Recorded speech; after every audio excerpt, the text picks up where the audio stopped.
चलो देखो, पिछले क्लास में हम ट्रांसलेशन स्टार्ट कर दिए थे, ठीक है ना। उसमें से कुछ चीज़ बताए थे, कितना स्टेप बताए थे? कौन कौन था? पहला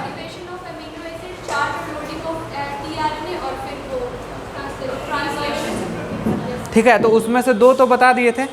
चार्ज टीआरएनए क्या होता है, तुम बताओ।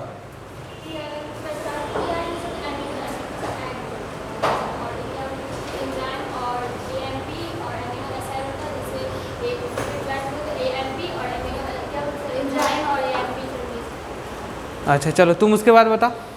उसके बाद दूसरा वाला क्या बताए थे? दूसरा ट्रांसलेशन नहीं होगा, और कुछ होगा, देखो। हाँ हाँ, चलो, तो क्या था उसमें, बताओ। इसमें था कि सर प्रोकैरियोट में 3 स्टेप होता है, हाँ, यूकैरियोट में 10 होता है। प्रोकैरियोट में जो 3 होता है वो होता है IF1, IF2 और IF3। ठीक। प्रोकैरियोट में 10 कॉलेज में जाते। चलो, तो हम लोग पढ़ रहे थे ट्रांसलेशन, तीसरा स्टेप, ठीक है ना। तीसरा कौन था? ट्रांसलेशन। और उसमें पहला कौन था? इनिशिएशन। इनिशिएशन में सारा चीज़ बता दिए थे कि इनिशिएशन करने के लिए हमको क्या क्या चीज़ का नीड है या रिक्वायरमेंट है, ये सब चीज़ तो तुम लोग समझ गए। अब हम स्टार्ट करने जा रहे हैं। इनिशिएशन डालो हेडिंग।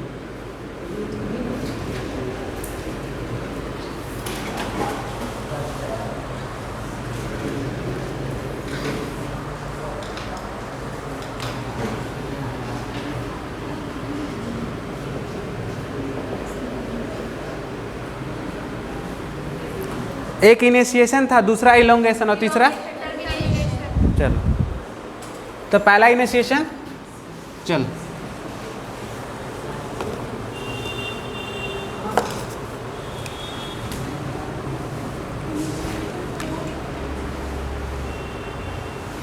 अरे वो लिखाए थे रिक्वायरमेंट, अब आएगा मैकेनिज्म। ये मैकेनिज्म चल रहा, चलो बनाओ।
जैसे जैसे बना रहे हो वैसे वैसे बनाते चलना, ठीक ना।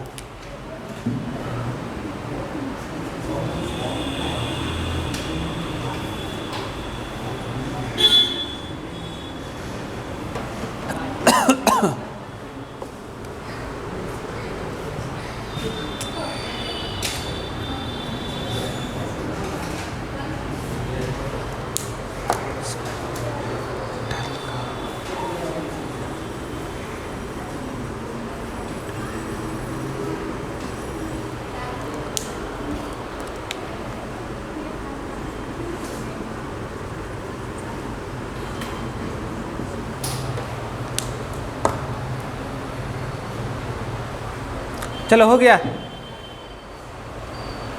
बना लिए, इतना बनाओ।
क्या दिख रहा है बताओ, स्मॉलर सब यूनिट क्या होता है बोलो। चलो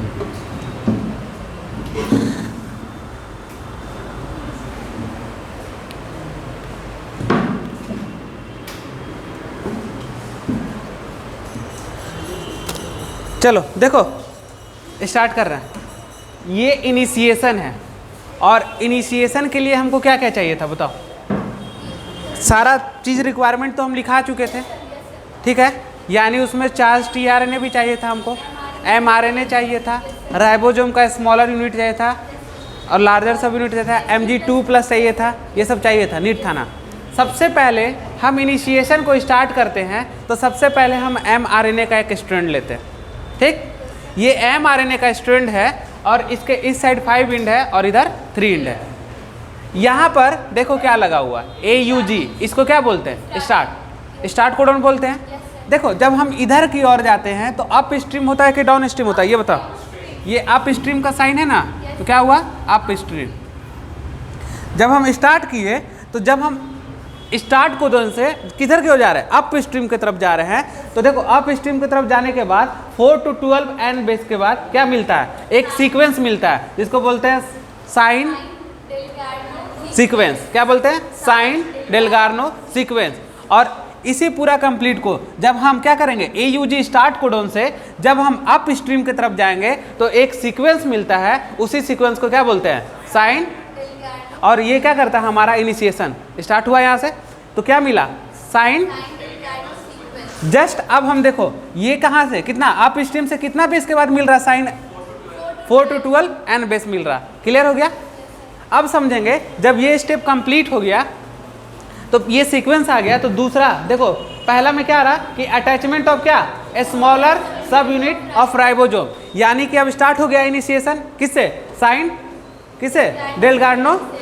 तो स्टार्ट हो गया तो हम सबसे पहला प्रोसेस में क्या ले आएंगे कि हमको अब इस mRNA के स्टैंड पे स्मॉलर सब यूनिट को क्या करना है जोड़ना है, ठीक है। तो पहले ऐसे एरो देखो हम जो बता रहे सुनोगे, ये पहला डायग्राम इसका एरो और फिर इसका एरो कौन है वो वाला। बोर्ड मेरे पास है तो जगह नहीं ना है, तो इसके बाद वाला जो होगा डायग्राम कौन होगा वो होगा। समझ रहे हो ना, कोई अलग नहीं है। ये डायग्राम को ही वहाँ हम ले गए हैं, ठीक है ना। तो पहला तो इसके नीचे ऐसे एरो करके तुम लोग वैसे लिख लेना, ठीक है। अब देखो वहाँ पे हम डायग्राम फिर से वही चीज़ बनाएंगे। देखो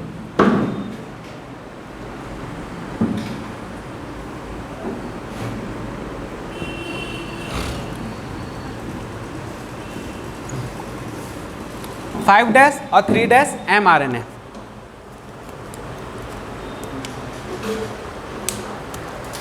क्या लगा हुआ था इसके कोडॉन पे इधर बताओ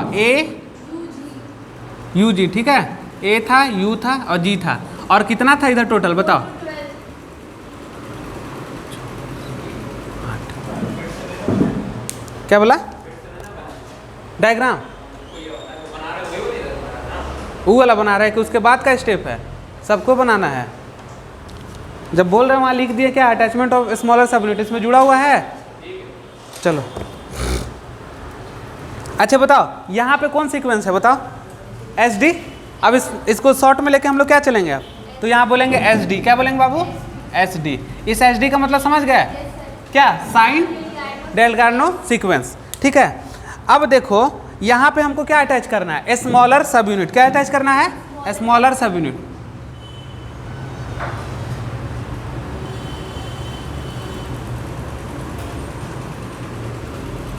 अटैच हो गया। अब बताओ इस स्मॉलर सब यूनिट के अंदर कौन सा आरएनए रहता था, कुछ बताएं तुम लोग को पहले बताओ। सब भूल गया ना सब, कौन आरएनए जल्दी बताओ। 16SR RNA, 16SR RNA smaller. तुम लोग कॉपी उलटना दिख जाएगा, ठीक है ना। तो यहाँ कौन है बताओ 16SR आरएनए। कहाँ पे बताओ ये कौन सा यूनिट हुआ 30S। क्या हुआ बाबू 30S। यानी क्या बोल रहा है अटैचमेंट ऑफ स्मॉलर सब यूनिट ऑफ कौन राइबोसोम।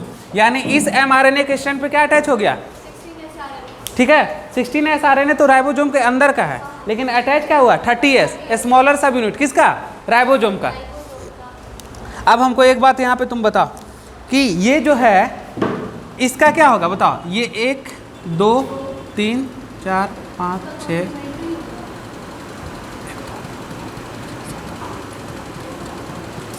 चलो देखो अब क्या हो गया, ऊपर HD हो गया और नीचे में क्या हो गया बताओ, उसका क्या होगा, कॉम्प्लीमेंट्री होगा ना।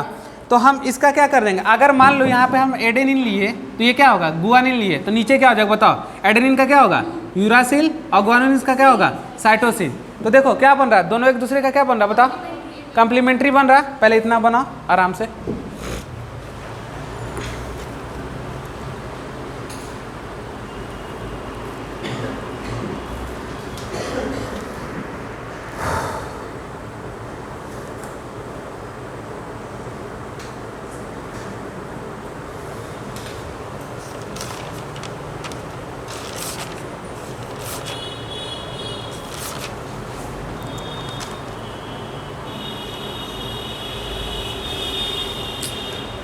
गर्मी लग रहा है।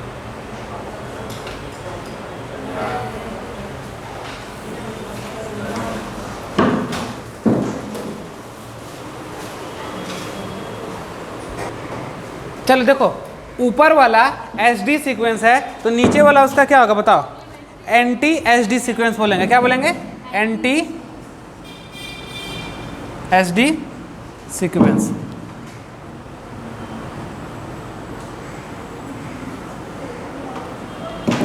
हो गया ना।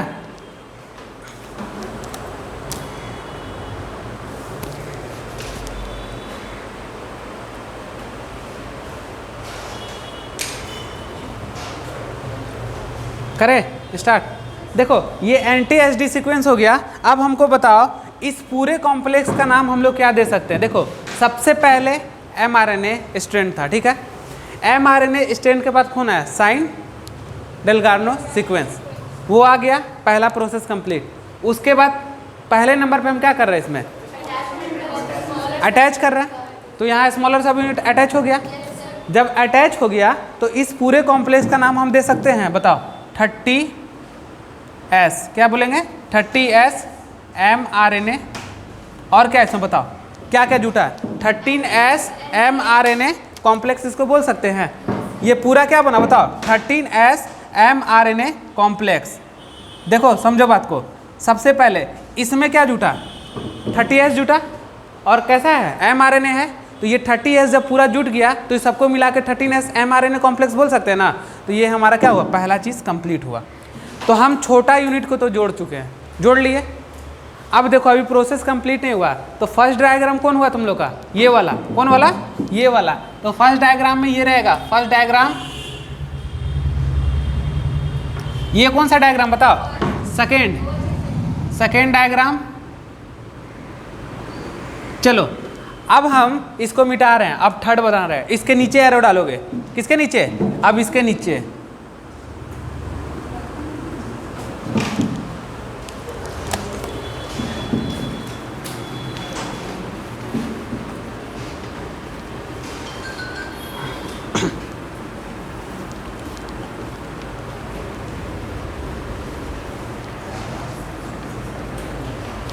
अब इसके बाद का डायग्राम कौन डायग्राम, थर्ड डायग्राम।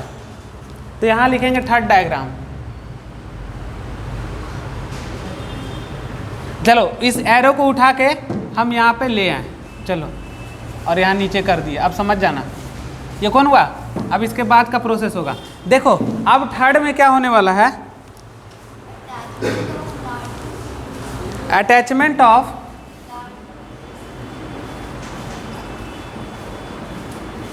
नहीं, अटैचमेंट ऑफ लिखेंगे चार्ज tRNA। क्या बाबू, चार्ज tRNA। देखो ये चार्ज tRNA बाई कौन, इनिशिएशन फैक्टर। IF पढ़ाए थे कल तुम लोग को, कौन था, IF2 एंड GTP। चलो तो सबसे पहले में क्या किए थे, SD सीक्वेंस लगाए थे, दूसरे में एंटी कौन आया SD सीक्वेंस, और यहाँ पे क्या अटैच हुआ बताओ 30S। तो ये कौन कॉम्प्लेक्स बन गया था। अब इसके बाद जब हम प्रोसेस चल रहे हैं तो अब नेक्स्ट प्रोसेस में हमको क्या करना बताओ, यहाँ पर हमको क्या करना है, चार्ज tRNA को जोड़ना है। किसको जोड़ना है, चार्ज tRNA को। तो लिखो इसको ऐसे करके। तो ये हुआ क्या, दूसरा, सेकेंड।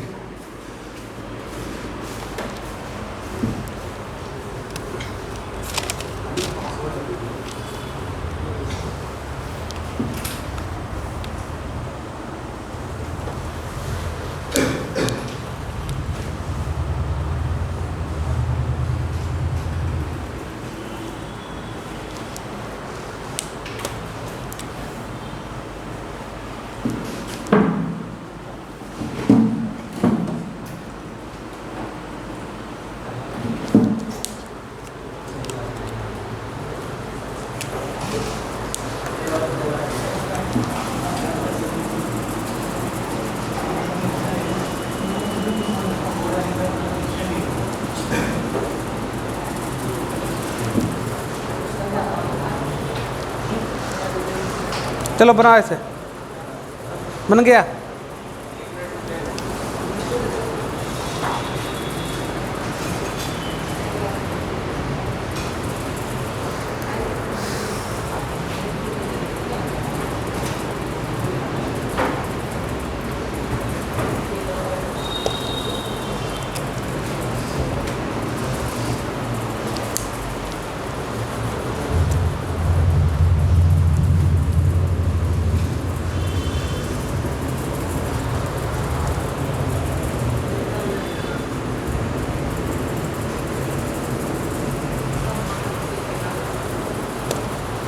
चलो बताओ, हम जब प्रोकैरियोट का बात कर रहे थे, जब ये ग्रुप आता है यूएसी किसको कोड करता है? यूएसी किसको कोड करता है? एन फॉर्माइल, भूल गए तुम लोग? मिथियोनिन कौन करता है? ए यूएसी के बारे में बात कर रहे हैं। किसके बारे में? यूएसी, इसका कॉम्प्लीमेंट्री। देखो इसका कॉम्प्लीमेंट्री, यहाँ देखो ए यू जी यहाँ लगा हुआ है, और यहाँ पे देखना यूएसी प्रोकैरियोट के केस में किसको कोड करता है बताओ? हाँ, और ये क्या हुआ बताओ? ये पूरा ये टीआरएनए हुआ, इसको कौन आरएनए बोलेंगे बताओ? टीआरएनए। और ये जो है तुम्हारा कौन सा हो गया? तो इसको बोलेंगे एन फॉर्माइल, क्या? N formyl methionine. चलो एन फॉर्माइल मिथियोनिन।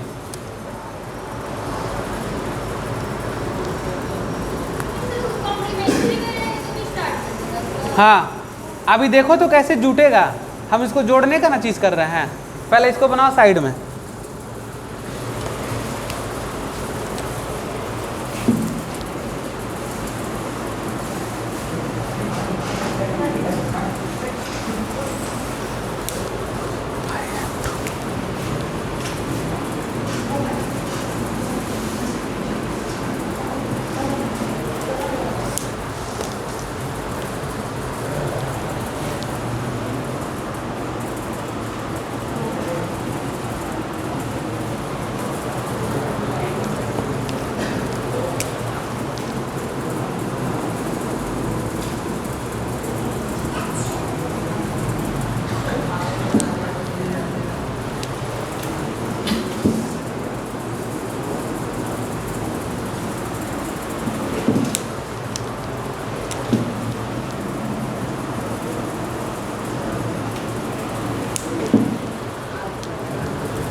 हो गया?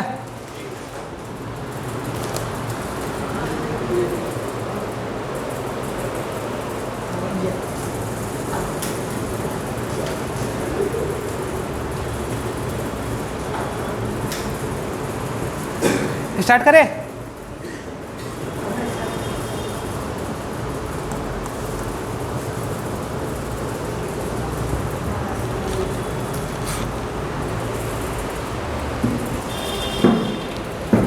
अच्छा, ये जो ट्रांसलेशन पढ़ा रहा है किसमें चल रहा है? प्रोकैरियोट का बात हो रहा है कि यूकैरियोट का? प्रोकैरियोट का बात हो रहा है। चलो स्टार्ट करें। सुनो देखो, अब देखो इस सीक्वेंस को हम कहाँ उठा के लेके चले गए थे? यहाँ ले गए थे थर्ड डायग्राम पे। तो देखो क्या है? अटैचमेंट ऑफ बाई, ठीक है। अब इसमें क्या अटैच करा बताओ? Charge tRNA. और पहले क्या अटैच किए थे? तो अब देखो ये एमआरएनए का स्ट्रैंड, इस एमआरएनए में पहले से क्या है? स्मॉलर सब यूनिट, और स्मॉलर सब यूनिट के अंदर क्या पाया था? 16S rRNA, ठीक है। अब इसके साथ हमको क्या जोड़ना है? बस चार्ज टीआरएनए। ये चार्ज टीआरएनए है, ये चार्ज टीआरएनए क्या है? इनिशिएटर टीआरएनए है, इनिशिएटर है ना जी। ये चार्ज टीआरएनए क्या है? Amino acid first. इसको हमको इस पे ऐड करना है, इस एमआरएनए पे, इनिशिएशन को स्टार्ट करने के लिए। तो ये चार्ज टीआरएनए यहाँ जो यूएसी है ये कोड किसको कर रहा है? N formyl methionine. अगर हम प्रोकैरियोट का बात करेंगे तो ये हमेशा किसको कोड करेगा?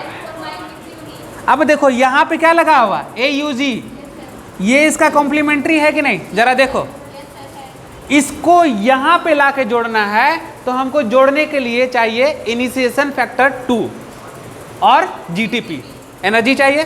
तो एनर्जी के रूप में GTP लेंगे और फैक्टर कौन लेंगे? IF2। अब ये जो है पूरा उठ के इस पे आके बैठ जाएगा। देखो अब यहाँ पे कैसे आके बैठेगा? तो देखो यहाँ पे हो गया तुम्हारा क्या? इसका कॉम्प्लीमेंट्री बताओ। इसका कॉम्प्लीमेंट्री हो गया U, इसका कॉम्प्लीमेंट्री A और इसका कॉम्प्लीमेंट्री C। देखो बैठ गया, ये आके बैठा और देखो ऊपर आके यहाँ पे एमिनो एसिड इससे बाइंड हो गया ना, AA1, ये एमिनो एसिड 1 और इसका नाम क्या है? N formyl methionine. अब देखो इस mRNA में क्या क्या जोड़ दिए अब तक हम, बताओ। पहला 30S किसका? स्मॉलर सब यूनिट राइबोसोम। दूसरा जब हम 30S राइबोसोम जोड़े तो इस कॉम्प्लेक्स का नाम हो गया क्या? 30S mRNA complex. देन अब क्या जोड़े? चार्ज tRNA को जोड़ दिए तो कॉम्प्लेक्स का नाम हो गया 30S ribosome mRNA tRNA complex. समझ रहे हो? हम एक बताए थे ना कि सेल के अंदर जब सब जुट जाएगा और अपना फंक्शन करने लगेगा तो क्या हो जाएगा? पूरा ट्रांसलेशन हो जाएगा। बताए थे ये बात रफ में, पिछले क्लास में बताए थे। देखो यहाँ बनाओ इसको।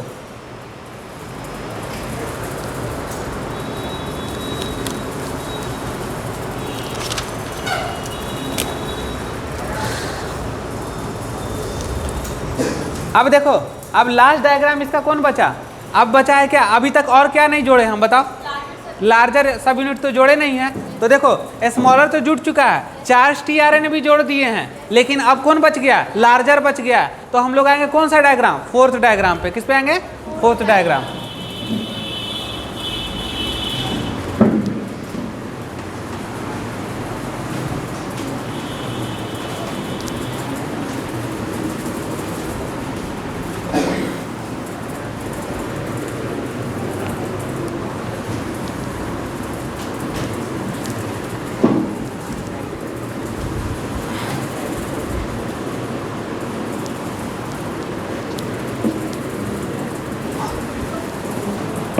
चलो अब इस डायग्राम को उठा के कहाँ? देखो अब इसके बाद का मतलब कि अब ये वाला हम कहाँ ले आ रहे हैं? यहाँ। और ये क्या होगा बताओ? फोर्थ। ये तो फोर्थ डायग्राम। अब देखो करना क्या है यहाँ पे?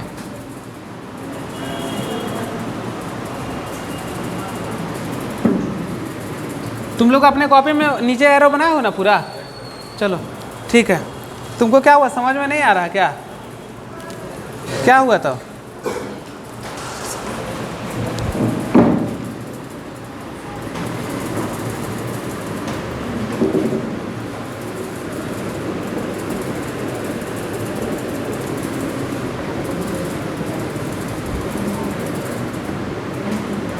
कौन? अटैचमेंट ऑफ लार्जर सब यूनिट राइबोसोम कौन? 50S बाई किससे जोड़ेंगे बताओ?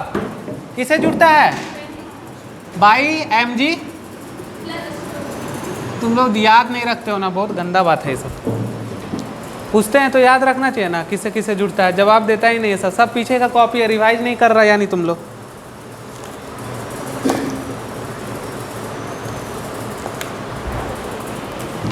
लिखो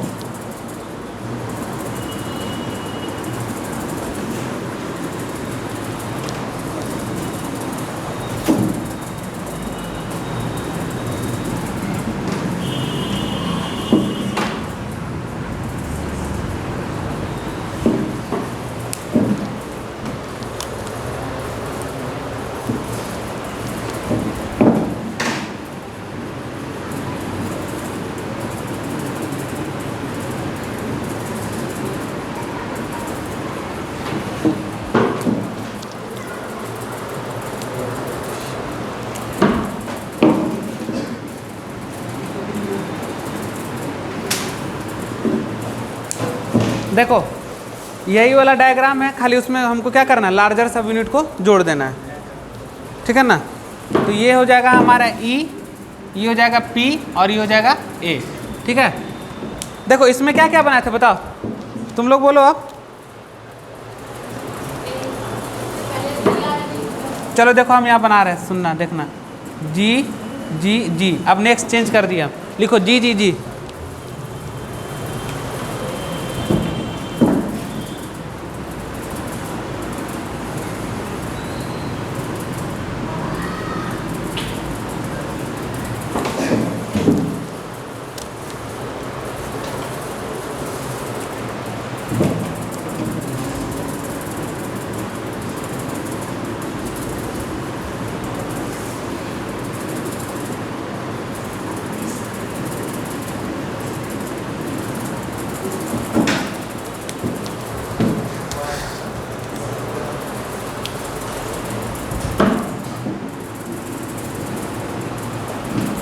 बनाओ।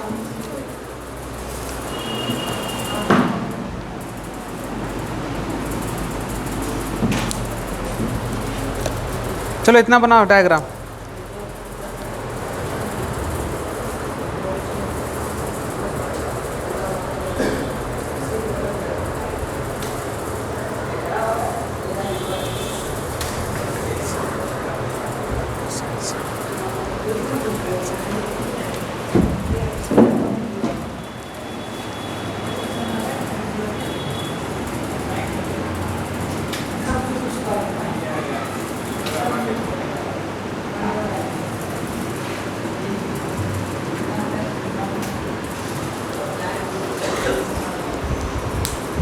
जगह उसको खाली रहने देना, इसी को लाके उस पर अटैच करना हमको।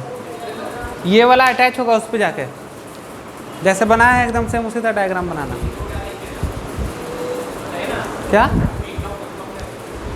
पेप्टिडाइल साइट,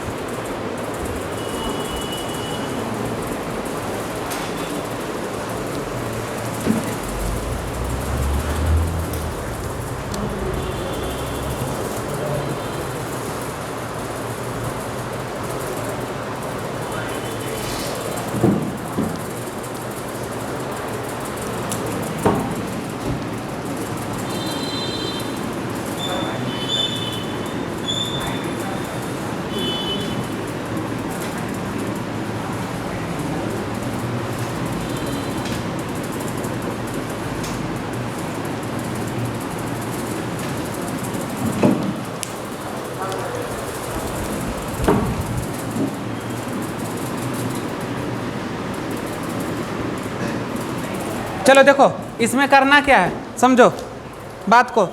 देखो ये हमारा क्या हुआ बताओ, ये 50s हुआ, क्या हुआ 50s, और इसको क्या करना है, ऐड करना है। तो देखो ये 50s के डायग्राम में ये ई एक साइड होता है, पी होता है और ए और क्या होता है, ए होता है। देखो ई से होता है एग्जिट वाला साइड, ठीक है, पी से होता है पेप्टिडाइल साइड, ठीक है, और ए से होता है एमिनो एसाइल साइड। समझे बात को।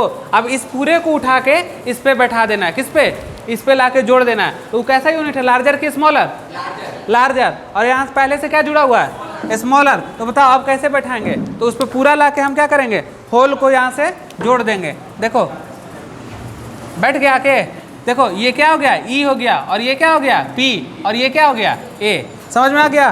तो अब देखो सारा कंप्लीट हो गया ना, जो जो चाहिए था रिक्वायरमेंट इनिशिएशन के लिए कंप्लीट हुआ कि नहीं बताओ। अब बताओ ये जो लार्जर सब यूनिट जोड़ा, ये किसके हेल्प से जुड़ा, चलो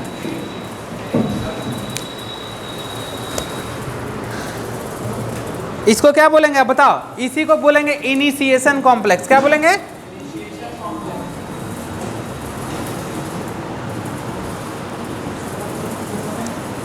चलो देखो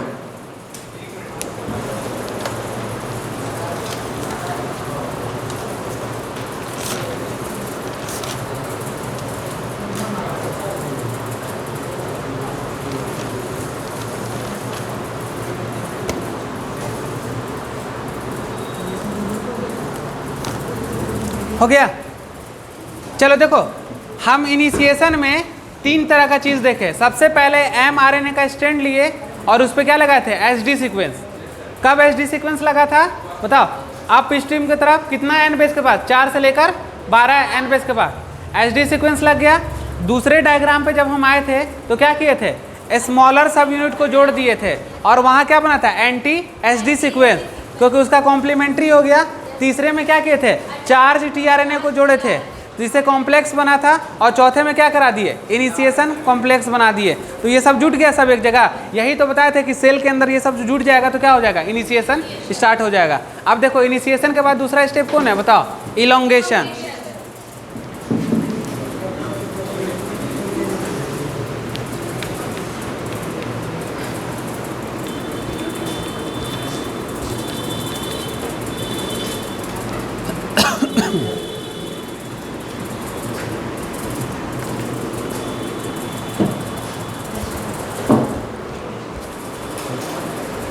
चलो देखो हेडिंग डालेंगे इलोंगेशन, क्या डालेंगे,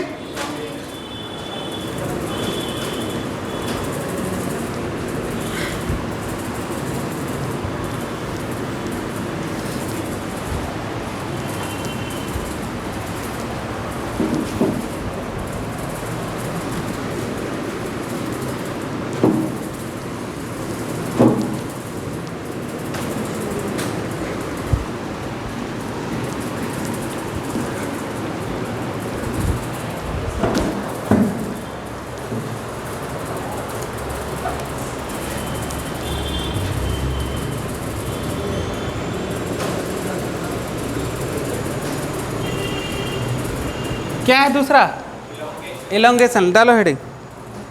अच्छा इलोंगेशन से पहले एक चीज और लिख लेते हैं, यूकैरियोट में कैसे होगा बताते हैं इनिशिएशन। लिखो यूकैरियोट में, वो किसमें था बताओ,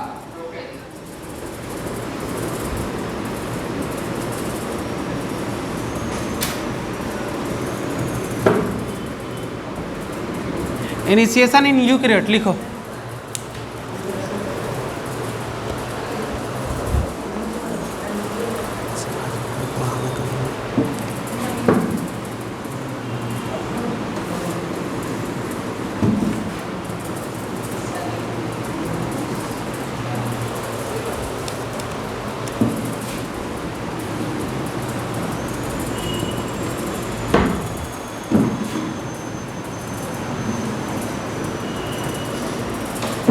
चलो लिखो,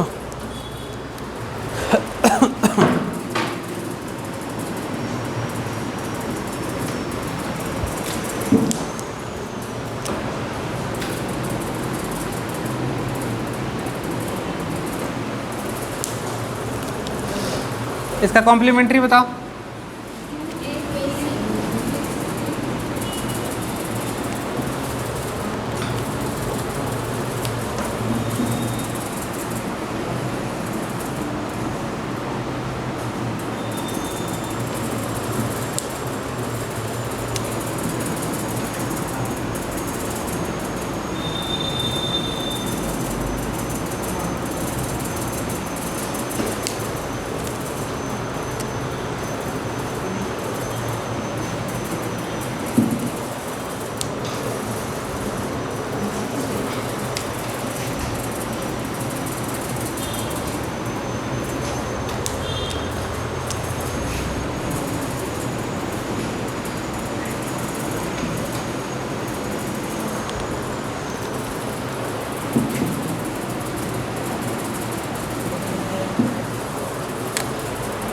कॉम्प्लेक्स बना लो आराम से।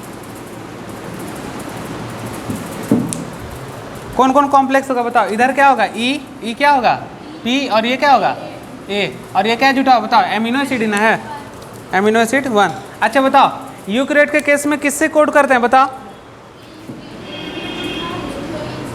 मिथियोनिन। किसे करेंगे, मिथियोनिन। देखो देखो जल्दी बनाओ,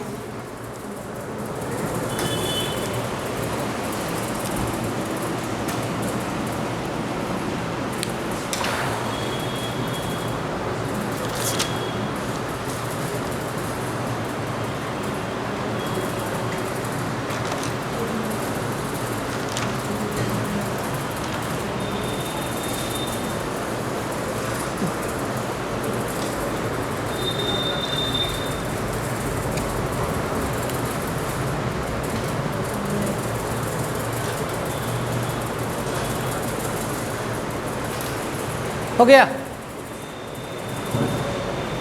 चलो देखो इसमें, अच्छा इसमें हम लोग को इनिशिएशन स्टार्ट करने के लिए क्या करना पड़ा बताओ, अंतर दिख रहा कुछ, क्या है बताओ।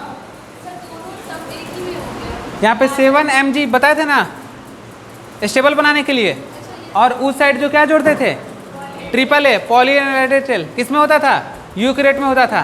तो देखो प्रोक्रेट में क्या था और यूक्रेट में क्या था, डिफरेंस पता चल रहा, ठीक है। तो ये क्या होगा यूक्रेट का, लेकिन हम लोग को पढ़ना किसको है, प्रोक्रेट को। लिख लो इसको बस।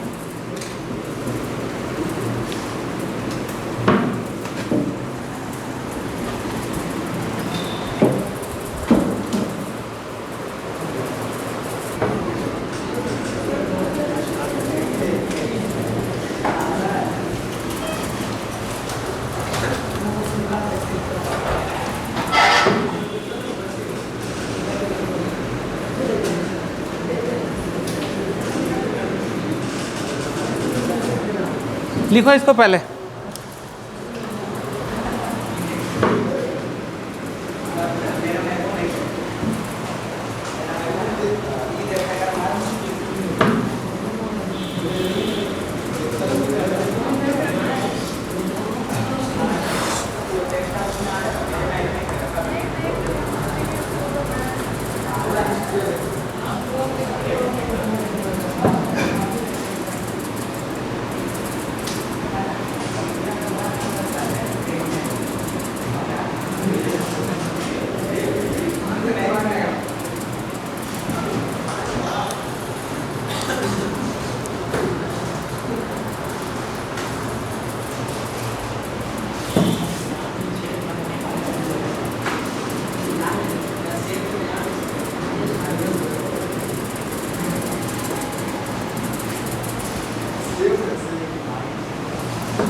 EFTU का फुल फॉर्म है, ठीक है ना, क्या है, इलोंगेशन फैक्टर टेम्परेचर अनस्टेबल।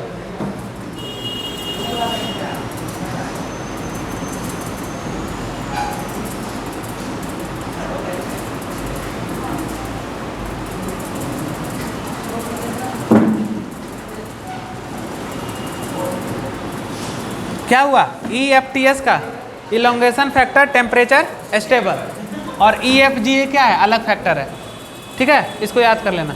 अब देखो यहाँ सेकेंड में क्या है, यूकैरियोट का कितना फैक्टर, 2, तो eukaryote elongation factor 1, eukaryote elongation factor 2, लेकिन प्रोकैरियोट में कितना है, 3, elongation factor temperature unstable, elongation factor temperature stable, और इलोंगेशन फैक्टर G, इतना याद रखेंगे, और यूकैरियोट में इतना हुआ। चलो लिखना है, लिख लो, बाद में भूल जाओगे क्या लिखा हुआ।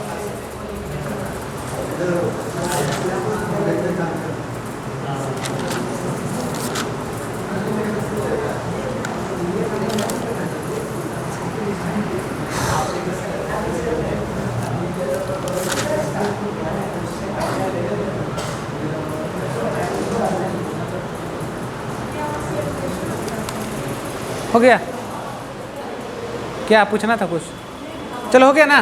तो देखो बाय इलोंगेशन फैक्टर, तो सबसे पहले इनिशिएशन कराएं, फिर क्या करा रहे हैं, इलोंगेशन करा रहे हैं। तो स्टार्ट होने के बाद क्या होगा, इलोंगेशन, यानी कि इलोंगेशन में प्रोकैरियोट में कितना फैक्टर्स, 3, कौन, EFTU, EFTS, EFG, elongation factor temperature unstable, elongation factor temperature stable, and then elongation factor G। Eukaryote का बात करेंगे तो EF12, EF1 और EF2।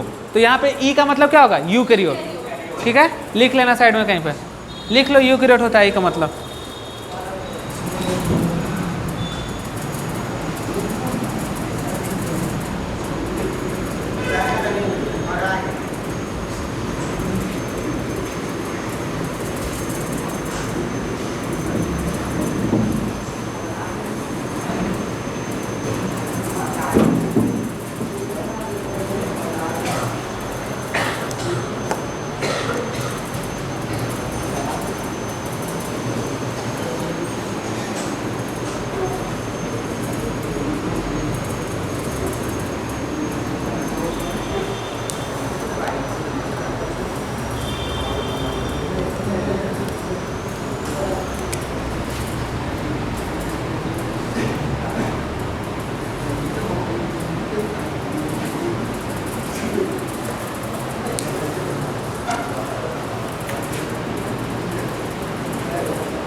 चलो हो गया, इतना बनाओ।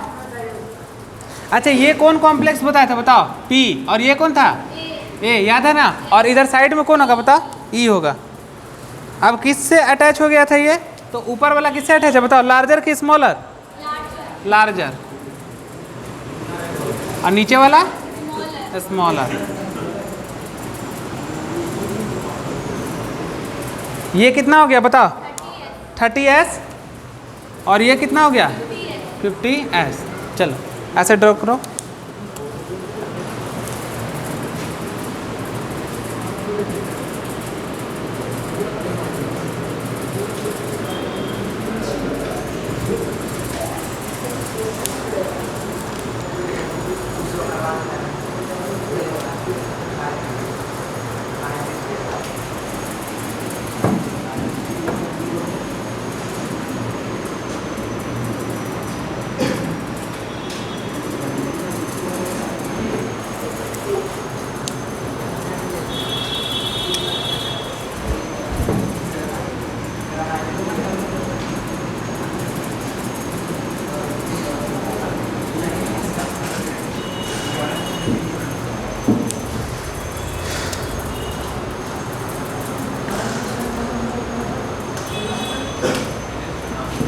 इसके बीच में कौन बॉन्ड होता है बताओ?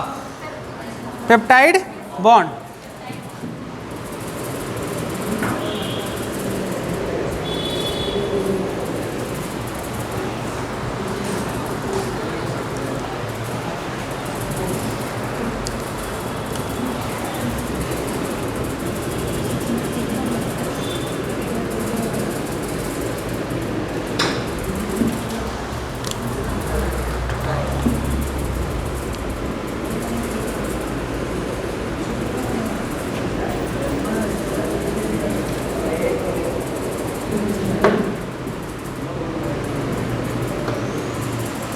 Formed by peptidyl transferase enzyme. एक बार में समझा देंगे सारा, पहले लिख लो।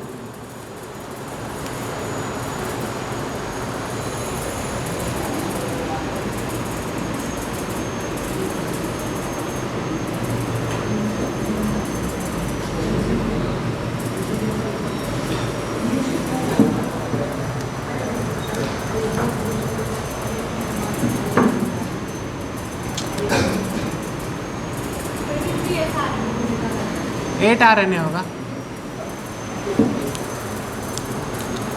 इसको हम लोग बोलते हैं राइबोजाइम। राइबोजाइम पढ़ाए थे ना एक जगह, राइबोजाइम, क्योंकि क्या है? एंजाइम है। अब इसी का ATS में बात करें,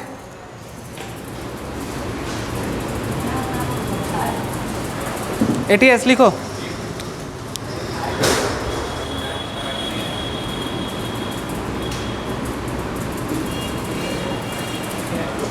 समझ रहे हो ना? 70s किसके उसमें फेवर में बोल रहा है? और 80s प्रोकैरियोट यूकैरियोट।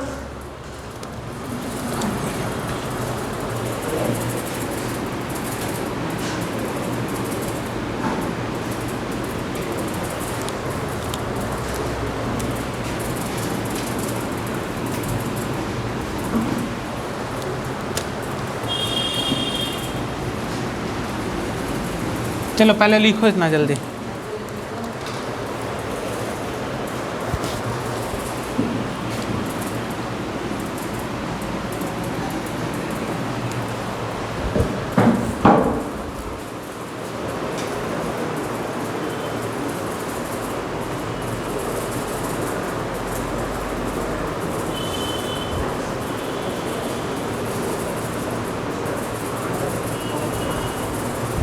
चलो हो गया।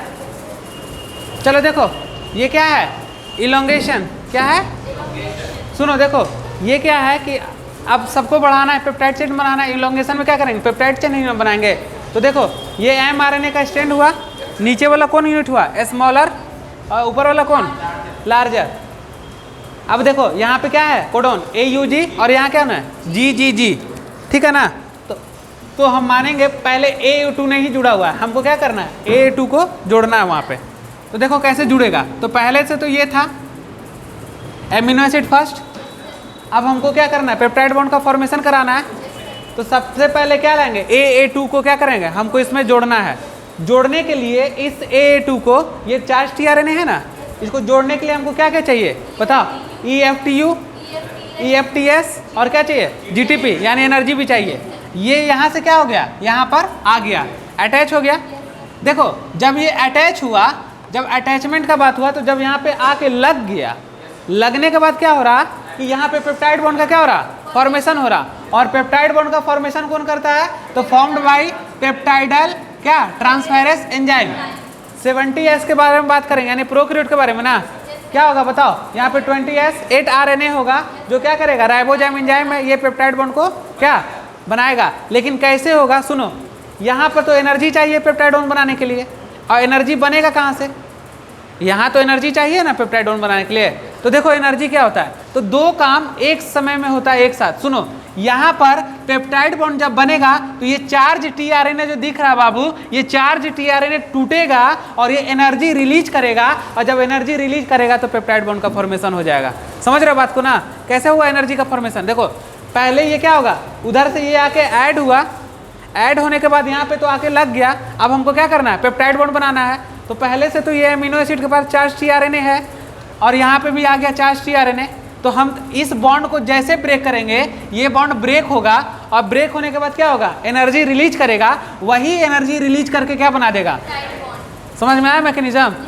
तो कैसे बना रहा पेप्टाइड बॉन्ड बताओ, चार्ज tRNA को तोड़ के बना रहा, क्या पेप्टाइड बॉन्ड का फॉर्मेशन करा रहा।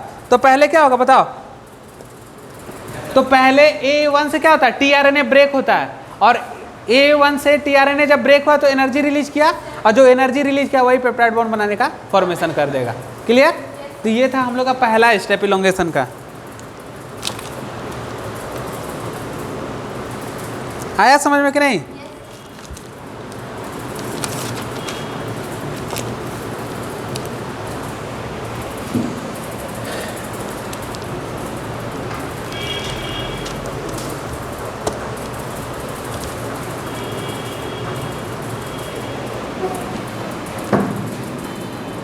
अब इसके बाद का स्टेप,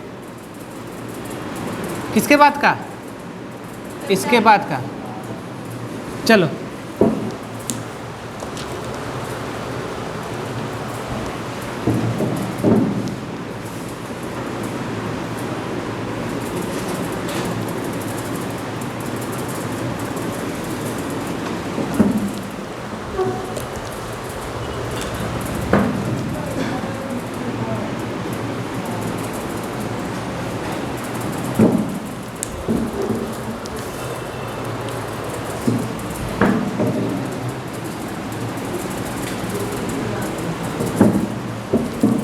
चलो चार्ज tRNA कहाँ टूटा था बताओ, चार्ज tRNA कहाँ, यहाँ पे टूट गया था ना, ये खत्म हो गया था वो चार्ज tRNA। नेक्स्ट का स्टेप देखेंगे। और यहाँ पे कौन सा कोडोन था बताओ, GG क्या था,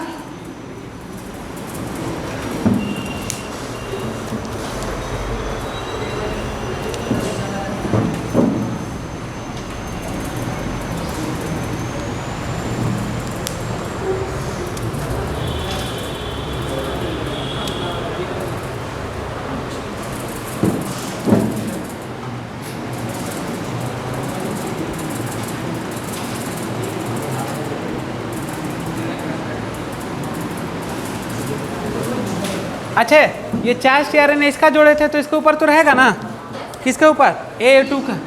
देखो A क्या है, ये 2,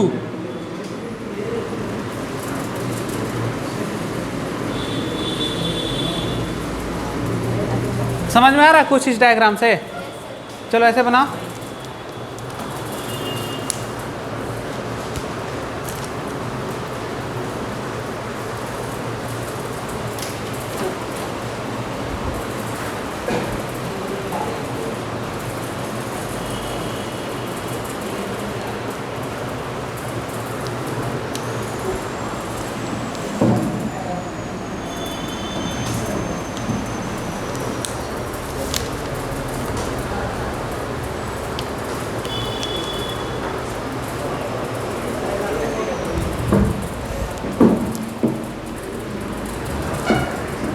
बन गया।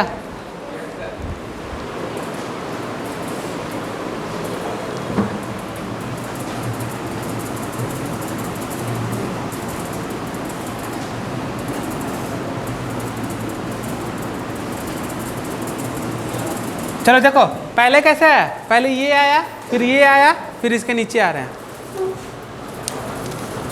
अब करेंगे ट्रांसलोकेशन।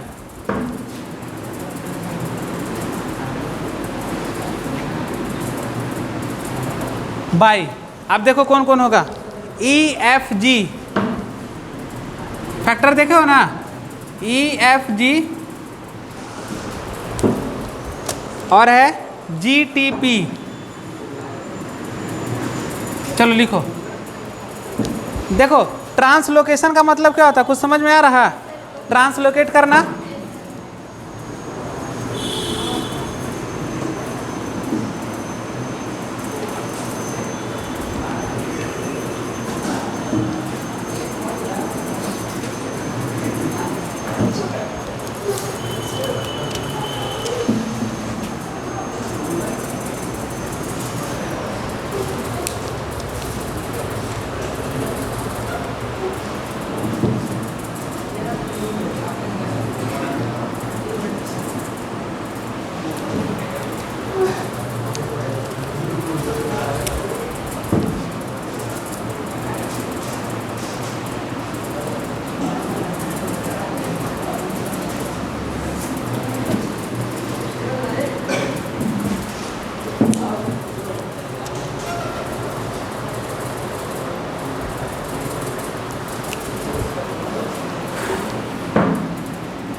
चलो बनाओ, इतना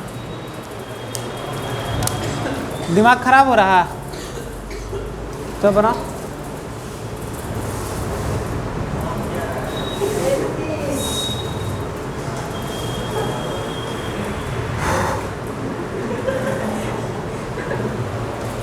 हो गया?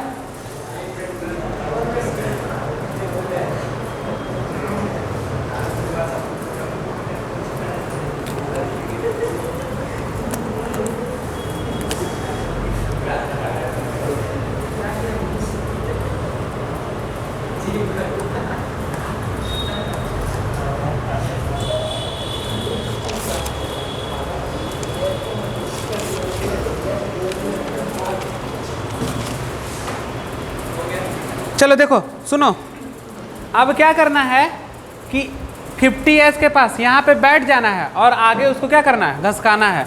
देख रहे हो यहाँ पे यू है ना, यानी कि ये A3 को लाना है यहाँ पे, तो पीछे बैठो और आगे की तरफ इसको घसकाओ, खाली होते चला जाएगा। कौन खाली होगा बताओ? हमेशा A खाली होगा। कौन खाली होगा? A खाली होगा। बाकी पीछे से अमीनो एसिड जुटते जा रहा ना, तो देखो अब कौन खाली हो गया, यानी यहाँ पे हम बैठे, इस जगह एरो लेके ऐसे बैठे, तो ये क्या हो गया, पीछे से इसको धक्का मारे तो आगे खाली हुआ कि नहीं हुआ? खाली हुआ। अब खाली हुआ तो देखो क्या हो गया, ये खाली हो गया। अब यहाँ पे क्या होगा, ये अमीनो एसिड 3 जो है ये क्या होगा, आके इस पर बाइंड हो जाएगा। अब देखो बाइंड हो जाएगा, अब फिर से यही काम करेंगे, अमीनो एसिड 4 को लाके आगे जोड़ेंगे, अब फिर हाँ ये खाली होते जाएगा हमेशा, ठीक है ना, और यहाँ पे जुड़ते जाएगा। तो देखो दूसरा तीसरा डायग्राम हुआ, इसका चौथा बनाएंगे। समझ में आया यहाँ पे? चलो लिख लिया, इसको मिटा रहे हैं अब।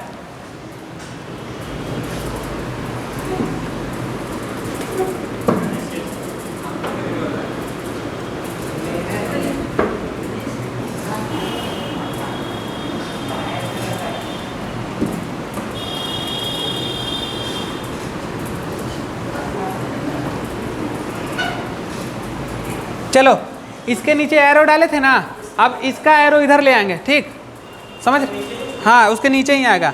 तो इसका एरो अब यहाँ पे देखेंगे ऐसे, यहाँ से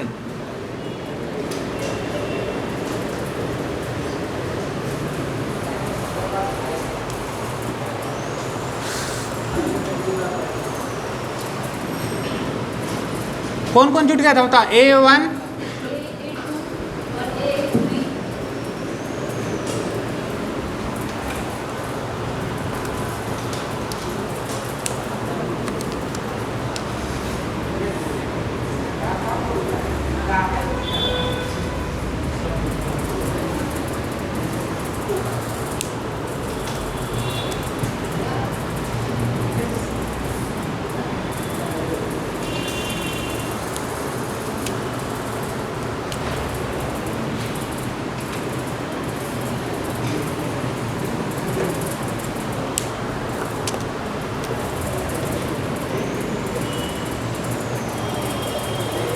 देखो ये AUG आ गया ना इधर साइड में। अब देखते चलना, यहाँ पे क्या होगा, GG क्या होगा, GG, और यहाँ पे हो जाएगा U।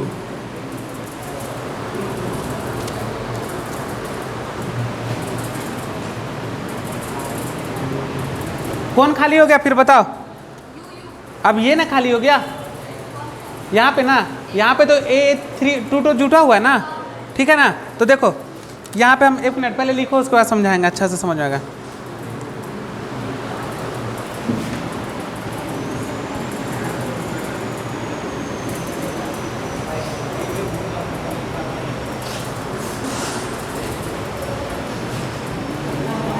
हम गलत लिख दिए थोड़ा,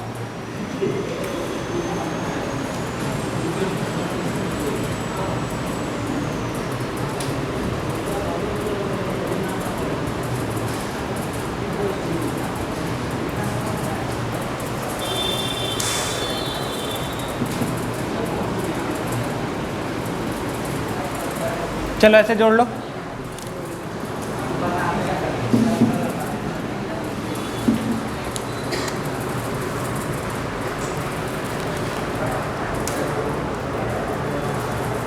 अच्छा समझ में आ रहा, ये पेप्टाइड बॉन्ड बनाते जा रहा, लगातार कंटिन्यू फॉर्मेशन हो रहा ना। एक को क्या कर रहा है, देखो इसको हम धक्का देते जा रहे हैं, आगे खाली होते जा रहा और फिर उधर से जुड़ते चल रहा है। तो देखो A3 जुट गया, यहाँ पे बाइंड हो गया। एक डायग्राम और है इसका, बस इसको मिटा दे अब।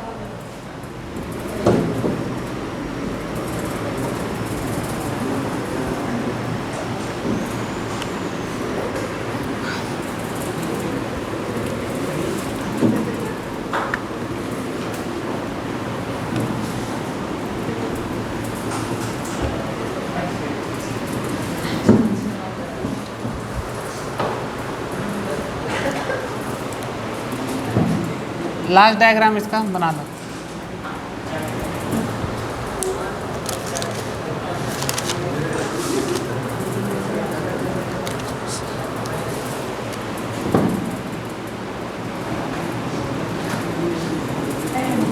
ट्रांसलोकेशन बाई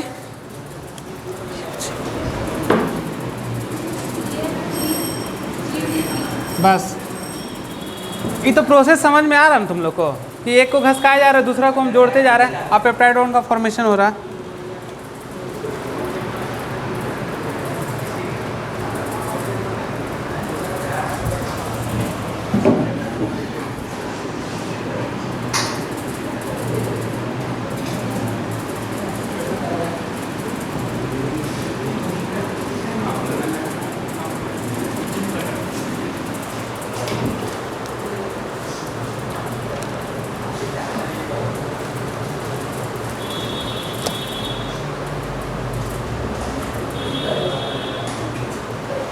सुन लो, देखो एक बात सुनो, यहाँ पे जो तुम देख रहे हो, यहाँ समझो पहले बात को, ये जो दिख रहा है जुटा हुआ, ये जुटा हुआ नहीं है दरअसल में। ये क्या है पता है तुम लोग को, क्योंकि हम जब यहाँ पेप्टाइड बॉन्ड बनाए थे तो एक tRNA को तोड़े थे ना, जो एनर्जी रिलीज होता वही तो पेप्टाइड बॉन्ड का फॉर्मेशन किया था। तो इसको भी तो हम तोड़ेंगे तब तो ये पेप्टाइड बॉन्ड बनेगा, तो ये खत्म ना हो जाएगा। ये डायग्राम को तुम लोग समझ लेना अपने से, तो ये तोड़ेंगे तब क्या बनेगा, ये बनेगा। तो यहाँ पे कितना टूटेगा आप बताओ, A3 टूटेगा, मतलब एक ही के पास रहेगा, बाकी क्या होगा? देखो तो यहाँ समझते हैं अब आओ।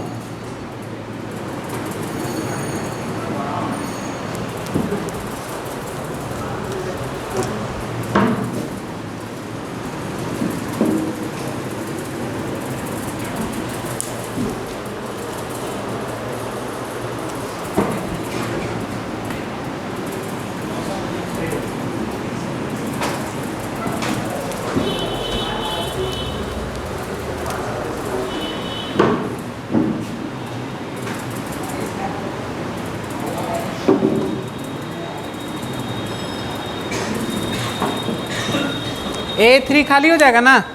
बोलो क्यों खाली हो गया? हाँ अब समझ गए तुम लोग।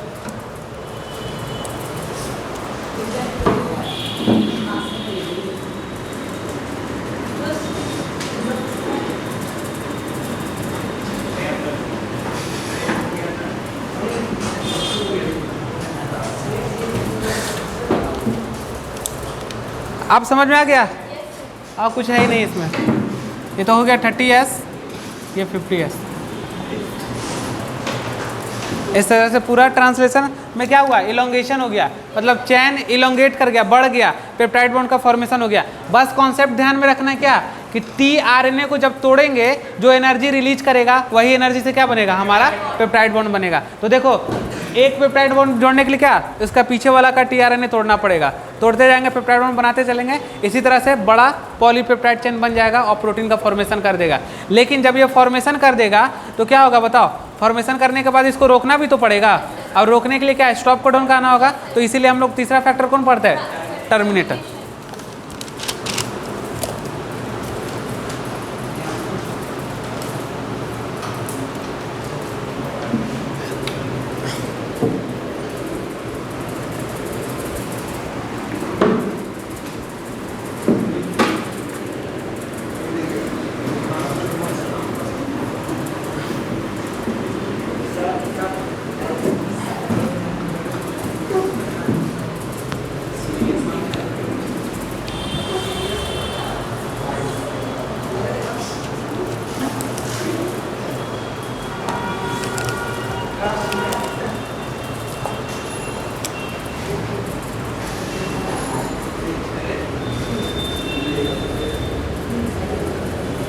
Termination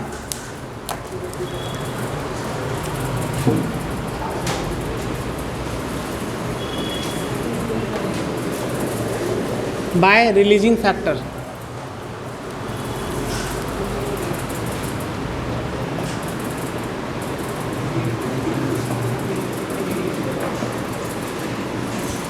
bye prokaryote 3 factors,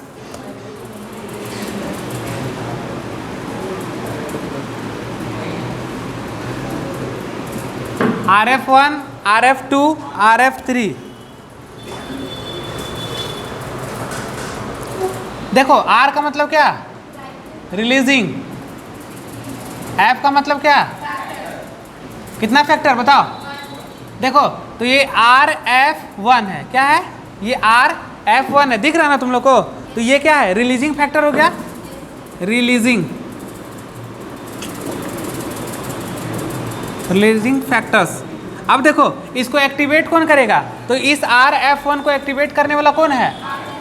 RF2 और RF3। तो RF2 और RF3 क्या करता है? इसको एक्टिवेट करता है। क्या करता है? एक्टिवेट।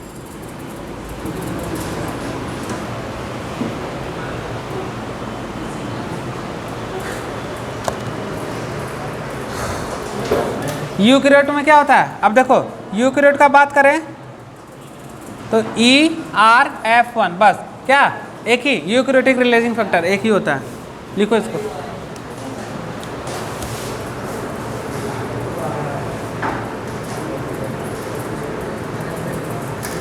हो गया?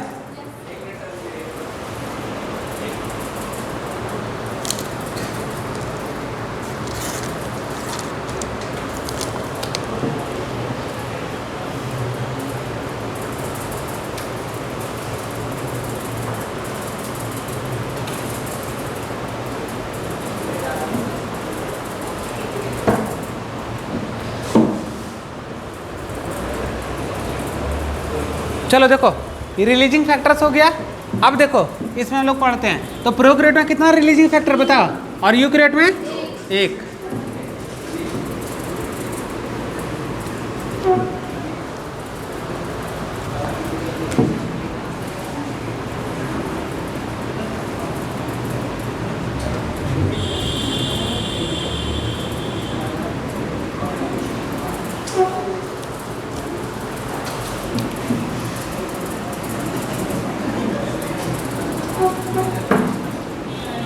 फाइव डैश और 3 डैश एंड।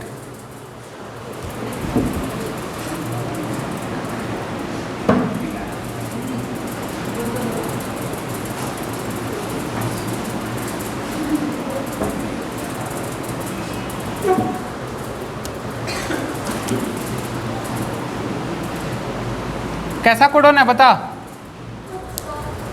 स्टॉप है। ये P हो गया, और ये क्या हो गया A, और क्या लार्जर, और ये क्या हो गया स्मॉलर। अब देखो क्या करना है हमको यहाँ पे बताओ, tRNA को रिलीज कर देना है। क्या कर देना है? tRNA को रिलीज। जब tRNA रिलीज होगा तो और कोई फैक्टर बनेगा? नहीं बनेगा, तो UU पे क्या होगा, आके स्टॉप हो जाएगा। तो देखो यहाँ पे क्या होगा, यहाँ पे इसको रिमूव करने के लिए RF1 और क्या RF2 लगेगा ना, और कितना GTP खर्च होगा, तो 1 GTP। कितना? तो याद रखो, तो यहाँ से हमको किसको रिलीज कराना है? tRNA को।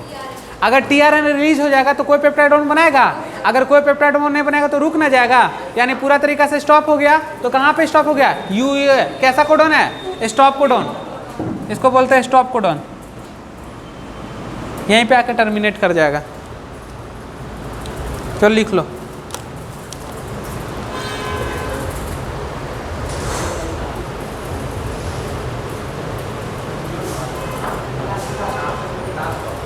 हो गया? लिखो जल्दी।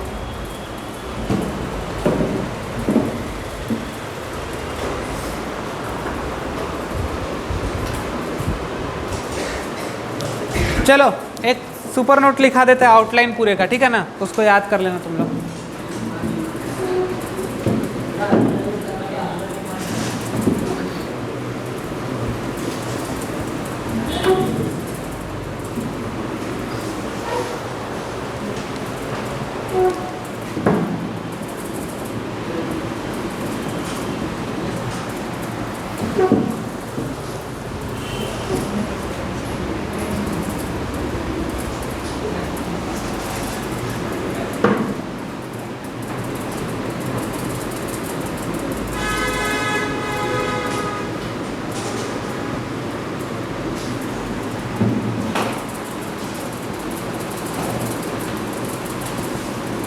इनिशिएशन में कितना फैक्टर था बताओ? प्रोकैरियोट में कितना, यूकैरियोट में? इलोंगेशन बताओ जल्दी। 3, और उधर कितना? 2। टर्मिनेटर, टर्मिनेशन में 3 और 1। चलो 3 और 1। चलो इसको याद कर लेना। देखो आ गया ना सब एक जगह। अब बता देते कितना ATP खर्चा होता है और कितना GTP खर्चा होता है, इसको जल्दी।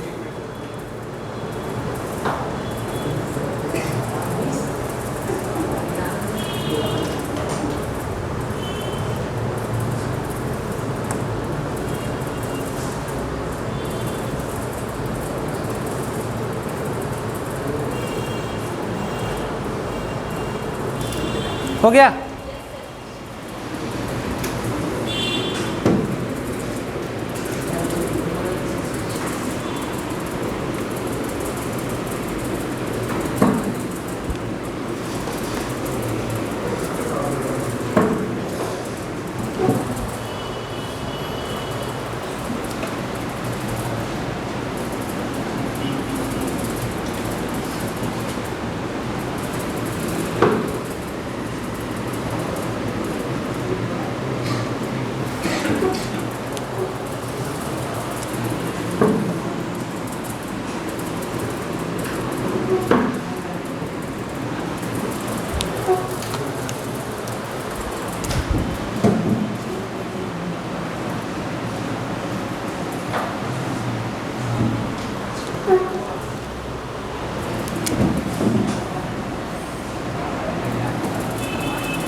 चलो हो गया, ये क्वेश्चन है और ये कॉन्सेप्ट है।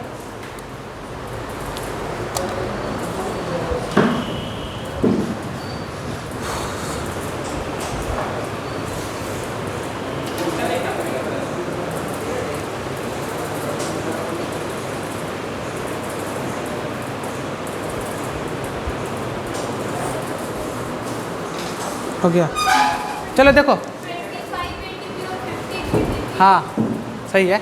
चलो देखो, सीख लो लेकिन। चलो देखो, हम बात कर रहे थे क्या, in a polypeptide chain to add 1 amino acid, ठीक है। पॉलीपेप्टाइड चेन बना रहे हैं और 1 एमिनो एसिड को जोड़ने में कितना एनर्जी का रिक्वायर्ड होगा, तो कितना, तो पहला जोड़े थे क्या, A1 को जोड़े थे तो वहाँ कितना है 1 ATP और कितना 1 GTP लग रहा था, ठीक है। लेकिन देखो दूसरा को जोड़े तो क्या लगा 1 ATP, और तीसरा को जोड़े तो, और चौथा को जोड़े तो, इस तरह जोड़ते चल जाएंगे। लेकिन देखो क्या बोल सकते हैं कि लास्ट में जो टर्मिनेटिंग फैक्टर जो था, जहाँ पे टर्मिनेट हो रहा था, जहाँ पे क्या हो रहा था, टर्मिनेशन हो रहा था, यानी कि रोक रहे थे, तो रोक रहे थे तो 1 GTP लग रहा था वहाँ पे रोकने में, तो क्या इस GTP को उठा के हम यहाँ पे डाल देंगे तो सब इक्वल नहीं हो जाएगा टोटल, तो अल्टीमेटली तो इसको रोकना ही है, तो इस GTP को उठा के कहाँ डाल देंगे, यहाँ, तो ये भी हो गया कितना 2 GTP और 1 ATP, मतलब जोड़ने में 1 ATP और 2 GTP। तो उसी तरह से तो 2 ऐड 25 एमिनो एसिड, हमको 25 एमिनो एसिड को जोड़ना है, तो कितना ATP का खर्चा होगा और कितना GTP का खर्चा होगा, तो बताओ, तो 25 क्या हो जाएगा 25 ATP, और जस्ट उसका दुगना क्या कर देंगे, देखो इसको न्यूमेरिकल बना के दे देगा, घबराना नहीं, डबल कर देना है GTP का हमेशा। ये देखे कहाँ से कैसे कर दिए हम, लास्ट का टर्मिनेटिंग फैक्टर का 1 GTP यहाँ पे लाके हम जोड़ दिए, समझ गए बात को। तो इस तरह से तुम लोग का पूरा ट्रांसलेशन खत्म हो गया। हाँ